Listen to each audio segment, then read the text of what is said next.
Well, BRMRG, Blue Ridge Mountain Rescue Group, was first founded in 1974, one of two founding groups of the Appalachian Search and Rescue Conference, or ASRC, as we know it. It was essentially out of two incidents that had occurred.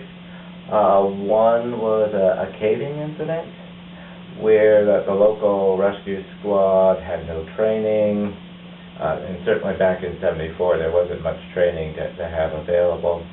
And in the process of trying to rescue somebody who had sort of fallen in a cave, they wound up either killing somebody, one of the quote rescuers, or severely injuring them. I can't remember which. And then there was another search for a young child where they weren't able to locate the person. So essentially our founders, who had a lot of outdoor experience and some cave experience, decided they needed to form an actual search and rescue group. Back in '74, there really weren't too many search and rescue groups around. Now when we look at the state, we probably see at least 24 organized SAR teams. Search and rescue is especially important because it's a situation where there's not a lot of trained experts in search and rescue, and it's it's one of the few rescue emergency situations that really requires lots of people. When you're searching for lost people, the more people you can get there who are trained and know what they're doing, the better. And it's really a time-sensitive kind of thing. So if we tried to just have like local rescue crews take care of it, there wouldn't really be enough people at a search to effectively cover the area. So it's really important to have dedicated volunteers who are willing to take their time to train so that they know what they're doing, and then able to get to searches around the state quickly to help out. All right, BRMRG is a great group of volunteers who go out to help people. And for me personally, it's a way to combine what I really like about going outdoors and sort of hiking and rock climbing with a desire to help out the community. So I've been a part of BRMRG for about a year now. Just started becoming more active recently, and I joined in the first place because I just thought it sounded really interesting. I wanted to learn a few new skills, and I enjoy being outside, and also wanted to do something that was important and meaningful. And I thought BRMRG was really good for that. And I guess I didn't really realize what it was until I got more into it, and I realized how important it is. And when I went to the GSAR recently, I kind of got a new perspective on search and rescue, and I just realized that it's really necessary, and it made me understand, a lot of people do go missing, and it's the work that people do is really making a difference. I joined BRMRG, let's see, at the end of my second year, beginning of my third year, if I remember right.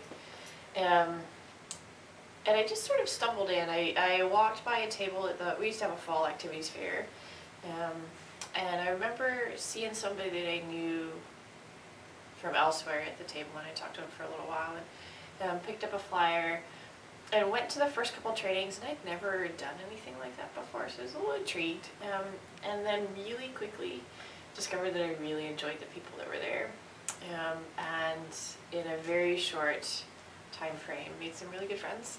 And I think that's what kept me coming back, because when I sort of look back and think about how little I knew about search and rescue at that point in my life, what was the most important part was the friends that I made. So I've been doing BRMRG for 4 years, and I started out like CQ like everyone else, and it's just a really interesting skill set. I was learning a lot, and so I sort of took the FTM class and then the FTL class, and then this year I was the group training officer, and it had been learning a lot and trying to help teach new members how to do technical rescue, how to do searches, and how to do some base operations. When I think about some of the things that my college classmates did, sort of in their free time and for fun, I think searching for the missing in the woods is pretty valuable, and certainly contributes to the greater good in a way that some of the other pastimes of the standard college student might not. And I got some pretty amazing opportunities out of that time. I learned a lot that you can't learn in even other service organizations. As a 20-year-old college student, I remember being on a search. I was probably 21 at that point, but I remember being on a search and having the responsible agent ask me what he wanted. What was one of the things I wanted to have happen. It was it was at that point the largest search that we had run. It was in Prince William County for a toddler who had wandered away from home. And one of my thoughts had been, we probably need to search the pond. They had a pretty small pond right behind the house. And I didn't mention it to him in a manner that I thought was any sort of direct order or anything like that, or even a well thought out suggestion. It was one of a number of things that I suggested.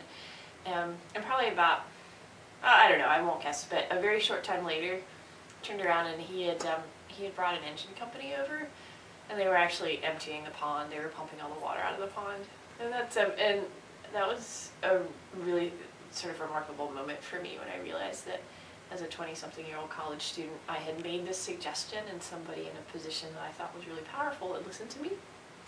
And I think BRMRG offers that, and there's not a lot of other service organizations that can offer that kind of responsibility to a college student. And there's just not that many people that are willing to do the job that BRMRG does. It takes a lot of training, and you really actually have to be kind of smart to do that. So I think it's not a place for just anybody, and it takes a lot of your time. You really have to be dedicated to give up your weekends and your Saturday mornings, especially as a college student, when there's lots of other things you could be doing.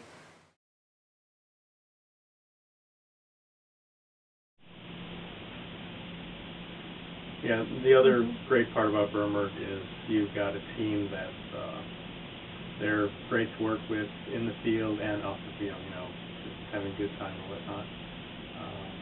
And, I've got their back, they've got my back. That's a good feeling.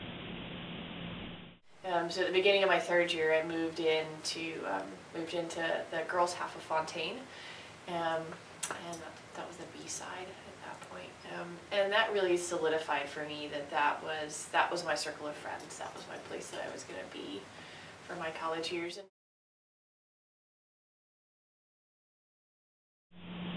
Well, there's still plenty of people getting lost. In the future, we will continue to see plenty of people getting lost.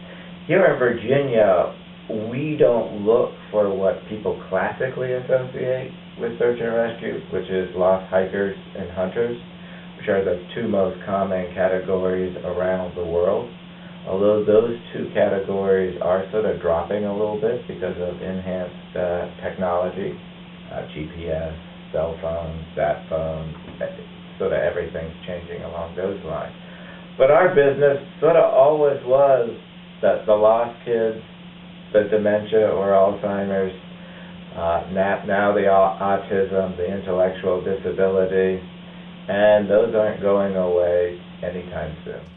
So a couple sort of external ways that BRMRG helps.